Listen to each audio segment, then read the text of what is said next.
అనుభవిస్తూ ఉన్నాడు. ఇవాళ అతను చేసినటువంటి తప్పుల వల్లే వాళ్ళు దాని పర్యవసానాలు వాళ్ళు అనుభవిస్తూ ఉన్నాడు. కాబట్టి లీగల్గా ఎటువంటి కాంప్లికేషన్స్ ఏమీ లేవు సార్. తప్పు మీద తప్పు జరిగింది. కోర్టు కూడా దీన్ని చాలా సీరియస్గా పరిగణిస్తుంది. దీని పర్యవసానాలు కూడా చాలా కఠినంగా ఉంటాయి. అంటే ఇప్పుడు మీరు మీ లైవ్లోకి వచ్చేటప్పుడు మీ మొబైల్కి వచ్చిన మెసేజ్లు చదివి చూపించారు. చాలామంది తెలుగుదేశం పార్టీ శ్రేణులంతా కూడా వల్లభనేని వంశీ అరెస్ట్ని స్వాగతిస్తూ కంగ్రాట్స్ చెప్తూ పెడుతున్నారు.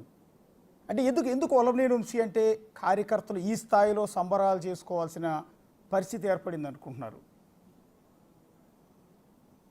తెలుగుదేశం పార్టీ శ్రేణులే కాదు అశోక్ గారు, కామన్ మ్యాన్, ఒక సామాన్య పౌరుడు ఇవాళ దేశ విదేశాల్లో ఉన్నటువంటి సామాన్యులు మెసేజ్లు పెడతా ఉన్నారు ఇవాళ. ఎందుకంటే ఇప్పుడు ఒక వ్యక్తి అంత రాక్షసంగా ప్రవర్తించి అంత భయానక వాతావరణం సృష్టించి మహిళలను కూడా చూడకుండా ఆ రకమైనటువంటి పదజాలం, ఆ రకమైనటువంటి దాడులు చేస్తే ఎవరు మాత్రం ఉపేక్షిస్తారండి? ఇవాళ మొన్న 164 సీట్లు ఎన్డీఏ కూటమికి వచ్చాయి అంటే దానిలో అనేక అంశాలతో పాటు ఈ అంశం కూడా ఒక ప్రధాన కారణం సార్. ఇటువంటి సైకోలు రాక్షస ముక్కని సమాజంలో లేకుండా చేయాలి, వీళ్ళని జైళ్ళకి పంపండి, వాళ్ళని కట్టడి చేయండి అన్న అంశం కూడా ప్రధానమైనటువంటి అంశం. ఎందుకంటే ఇవాళ ఎంతమంది బాధితులు సార్. ఇప్పుడు వంశీ కానీ, కొడాలి నాని కానీ, పేర్ని నాని కానీ, ఈ దేవినేని అవినాష్ కానీ, లేదంటే పెద్దిరెడ్డి రామచంద్రారెడ్డి, ద్వారంపూడి కానీ, జిల్లాకు ఒక సైకోన్ తయారు చేశాడు కదా సార్ జగన్మోహన్ రెడ్డి. వీళ్ళందరి చేతులు ఎంతమంది బలైపోయారు సార్? ఎంతమంది ఆస్తులు కబ్జా చేశారు? ఎంతమందిని దోచుకున్నారు? ఎంతమంది పైన తప్పుడు కేసులు పెట్టారు? నా ఇంటిని ధ్వంసం చేశారు సార్. 8 సంవత్సరాల నా బాలిక ఇంట్లో ఒక్కటే ఉందన్న ఇంగిత జ్ఞానం లేకుండా నా ఇంటిని ధ్వంసం చేసి నా బిడ్డను భయపెట్టారు సార్. ఇట్లా ఎంతమంది బలైపోయారు సార్? ఎన్ని జీవితాలని కూల్చేశారు సార్ వీళ్ళు? ఎన్ని కుటుంబాలను వేధించారు సార్? ఇవాళ అందుకనే ఇంత పెద్ద ఎత్తున సంబరాలు చేసుకుంటా ఉన్నారంటే ప్రపంచవ్యాప్తంగా వీళ్ళు చేసినటువంటి అరాచకాలకి బలైపోయినటువంటి అనేక మంది, ఈ అరాచకాలు తెలుసుకుని కడుపు మండినటువంటి అనేక మంది ఇవాళ నారా చంద్రబాబు నాయుడు గారు బోరున ఏడ్చారు అంటే దానికి కారకుడు వల్లభనేని వంశీ. ఇవాళ ఏ రోజైనా మనం ఊహించామా అశోక్ గారు చంద్రబాబు నాయుడు గారు కళ్ళంట నీళ్లు పెట్టుకుంటారని ఊహించామా మనం? అటువంటి వ్యక్తి గుండె పగిలేలా ఏడ్చారు. ఎందుకంటే తన అర్ధాంగి పట్ల ఇతను చేసినటువంటి వ్యాఖ్యలు.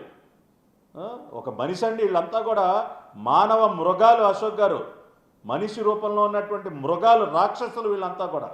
అందుకని ఎప్పుడు రాక్షస సంహారం జరిగినా ప్రజలందరూ కూడా ఉత్సవం చేసుకుంటారు. ఇవాళ ఆ రకంగానే ఒక రాక్షసుడిని అదుపులోకి తీసుకున్నందుకు ప్రజలందరూ ఒక రకమైన దీపావళి చేసుకుంటూ ఉన్నారు. ఇవాళ దీపావళి దేనికి చేసుకుంటాం?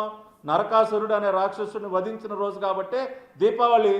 ఇవాళ కూడా ఒక రకంగా ఇంకో దీపావళి అనుకోండి, ఒక రాక్షసుని వాళ్ళు తీసుకెళ్లి కటకడాలు వెనక్కి వేస్తూ ఉన్నారు. కాబట్టి మరో దీపావళి కాబట్టి వాళ్ళ పార్టీ కార్యకర్తలు కాదు, ప్రపంచవ్యాప్తంగా ఉన్నటువంటి ప్రజలందరూ కూడా హర్షిస్తూ ఉన్నారు. ఇది ప్రారంభం మాత్రమే. ఇంకోటి కూడా చెప్తా ఉన్నాం Ashok garu, this is just the beginning. ఇటువంటి సైకోలు ఎక్కడెక్కడున్నా కూడా మొత్తాన్ని ఏరిపారేస్తాం లీగలీ. వాళ్ళలాగా ఇవాళ అశోక్ గారు మేము దలుచుకుంటే వంశీ ఇంటి మీదకి వెళ్ళో లేదంటే వైసీపీ పార్టీ కార్యాలయాల మీదకి వెళ్ళటం మాకేమీ చేతగా కాదు, మేము చేయలేక కాదు. కానీ మాకు డెమోక్రసీ, ప్రజాస్వామ్యం పైన గౌరవం ఉంది. చంద్రబాబు నాయుడు గారు మాకు ఒక క్రమశిక్షణ నేర్పించారు. చట్టపరంగానే మనం వెళ్ళాలి అని ఒక డైరెక్షన్ ఇచ్చారు. కాబట్టి పంటి బిగువన లోపల ఎంత బాధ ఉన్నా కూడా పంటి బిగువన దాన్ని అలా అణుచుకుంటూ 8 నెలల పాటు మేము లీగల్గా ఒక ప్రాసెస్ ఫాలో అవుతూ ఉన్నాం. అటువంటి లీగల్ ప్రాసెస్ను కూడా మేము హైజాక్ చేస్తాం, ఇట్లా కంప్లైనెంట్లను బెదిరిస్తాం, కిడ్నాపులు చేస్తామంటే ఈ ప్రభుత్వం చూస్తూ కూర్చోదు. చట్టపరంగానే వీళ్ళపైన కఠినమైనటువంటి చర్యలు ఉంటాయి. ఒక గన్నవరం ఆఫీస్ పైన జరిగినటువంటి దాడి కేసే కాదు, పార్టీ కార్యాలయం కేసు కానీ, నా కేసు కానీ, ఇంకా అనేక కేసులు ఏవైతే ఉన్నాయో వాటన్నిటిలో కూడా ముద్దాయిలపైన ఇదే రకమైనటువంటి చర్యలు ఉంటాయి. అంటే మీరు కొన్ని పేర్లు చదివారు ఇందాక, వాళ్ళు ఆ పేర్లన్నీ కూడా వల్లభనేని వంశీతో సహా అందరూ రెడ్ బుక్లో ఉన్న పేర్లులా ఉన్నాయి కదా. అంటే మిగిలిన నాయకుల అరెస్టులు కూడా మీరు చదివిన పేర్లలో ఉన్న ఆ నాయకులను కూడా అరెస్ట్ చేసే అవకాశం ఉంటుందా? ఇప్పుడు రెడ్ బుక్ అంటే ఏంటి అశోక్ గారు? లోకేష్ గారు చాలా క్లియర్గా వివరించారు. రెడ్ బుక్లో ఎవరి పేర్లు ఉంటాయంటే చట్టాలని ఉల్లంఘించినటువంటి వారి పేర్లు, చట్ట వ్యతిరేకంగా అరాచకాలు సృష్టించినటువంటి వారి పేర్లన్నీ కూడా ఉంటాయి. ఇప్పుడు ఆ రోజున ఒక రెడ్ బుక్కి నాంది పలకాలటానికి కారణం ప్రజల నుంచి వచ్చినటువంటి కోరిక. ఎందుకంటే ప్రజలు కోరుకున్నారు, సార్ వీళ్ళందరినీ గుర్తుపెట్టుకోండి సార్, మమ్మల్ని ఈ రకంగా చేశారు సార్. పాదయాత్ర సందర్భంగా ఎక్కడికి వెళ్ళినా కూడా ఆ రోజున లోకేష్ గారి దగ్గరికి కొన్ని వందల మంది వచ్చి వైసీపీ సైకోల చేతిలో బాధలు అనిపించినట్టు అనేక మంది వచ్చి వాళ్ళు చెప్పింది ఏంటంటే, సార్ పలానా వాడిని గుర్తుపెట్టుకోండి, పలానా వాడికి బుద్ధి చెప్పండి సార్, వాళ్ళని వదలొద్దు సార్ అని చెప్తా ఉంటే మరి గుర్తుపెట్టుకోవాలంటే రాసుకోవాలి కదా పేర్లన్నీ. ప్రజల నుంచి ఏవైతే వచ్చినాయో అవే రాసుకున్నారు ఆయన. ఇప్పుడు వల్లభనేని వంశీ, లోకేష్ గారి తల్లి భువనమ్మ గారు, ఏ రోజన్నా రాజకీయాల్లో ఎప్పుడైనా చూసామండి మనం భువనమ్మ గారిని? ఆయన భువనమ్మ గారి తండ్రి అన్నగారు, అన్న ఎన్టీఆర్ గారు ముఖ్యమంత్రిగా ఉన్నప్పుడు ఏ రోజన్నా అన్నగారు బిడ్డలు ఎవరైనా రోడ్డు మీదకి వచ్చి రాజకీయ పరంగా ఏమైనా ఒక్క మాట మాట్లాడేవాళ్ళ? భువనమ్మ గారు ఎంత హుందాగా ఉంటారండి. అటువంటి వ్యక్తి పైన కూడా అసలు ఎలా వీళ్ళు మనుషులేనండి అటువంటి వ్యక్తులపైన మాట్లాడతారండి?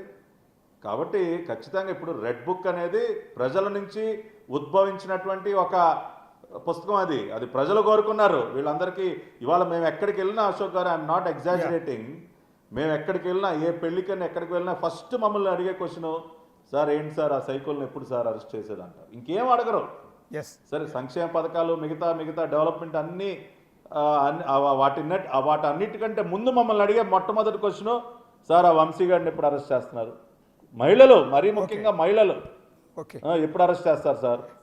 ఎప్పుడు సార్ మేము ఆ సన్నివేశం ఎప్పుడు సార్ చూసేదని చెప్పి ఇవాళ. అందుకని ప్రజాభీష్టం, ఇది ప్రజాభీష్టం. 164 సీట్లు ఒక్కొక్క కాన్స్టిట్యున్సీలో 70,000, 80,000, 90,000 మెజారిటీలు వచ్చినాయి అంటే ఒక కసి, ప్రజలు ఒక కసితో ఓటేశారు సార్. మొన్న జరిగినటువంటి ఎన్నిక ఒక స్వతంత్రోద్యమం, ఒక ఫ్రీడమ్, స్వేచ్ఛ కోసం పోరాడారు. ఇటువంటి రాక్షస మోక దగ్గర నుంచి స్వేచ్ఛ కోసం ప్రజలు పోరాడారు కాబట్టి, ఇటువంటి రాక్షస మోకకి బుద్ధి చెప్పాలని కూడా ప్రజలు కోరుకుంటున్నారు కాబట్టి, వాళ్ళు చేస్తున్నటువంటి తప్పుల మీద తప్పులు ఏవైతే ఉన్నాయో వాటిపైన ఇవాళ యాక్షన్ అనేది మొదలైంది. థ్యాంక్ యూ పట్టాభి గారు.